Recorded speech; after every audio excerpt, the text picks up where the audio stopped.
నమస్తే అన్న. నమస్తే. ఎలా ఉంది కూటమి పరిపాలన? బాగుందండి, చాలా బాగుంది. కాకపోతే ఆటోలు చూసి చూడనట్టు వదిలేయాలి, అవుట్ ఆఫ్ బళ్ళకి వాటికి.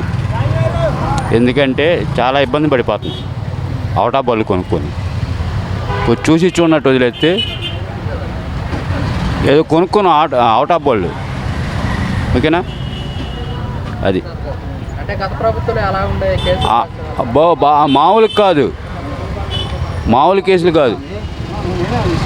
2,000 3,000 ఏదో ఇంటికి వెళ్ళేటప్పుడు కొద్దిగా డ్రింక్ చేసి వెళ్ళాం అనుకో. ప్రభుత్వంలో ఆటో వాళ్ళకి 10,000 నేను అసలు తీసుకోవాలా, అసలు పొరపాటును కూడా తీసుకోవాలి. నాకు వద్దనేసా, నాకు రాస్తానన్నాగా నేను వద్దనేసా. నాకు నచ్చలేదు ఆ ప్రభుత్వం.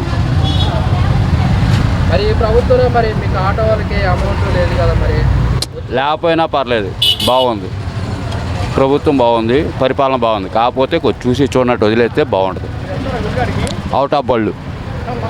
మరి ఇప్పుడు ఉచిత బస్సు ప్రయాణం అంటున్నారు మహిళలకు, ఈ ఆటో వాళ్ళకి మరి ఇబ్బందే కదా?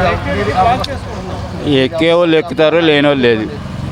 అది అంటే మరి అప్పుడు మీకు ఇబ్బంది కదా, రోజు 500 700 తోలుకునే వాళ్ళు, అప్పుడు మీ ఆటోలు ఎక్కడ కదా? ఏ సర్వీస్ చేసుకుంటాం అండి, మనిషికి 20 రూపాయలు సర్వీస్ చేసుకుంటాం. కిరాయి లేకపోతే సర్వీస్ చేసుకుంటాం. ఇబ్బంది కాదంటారు? ఇబ్బంది ఏం పడలే కానీ సర్వీస్ చేసుకుంటాం.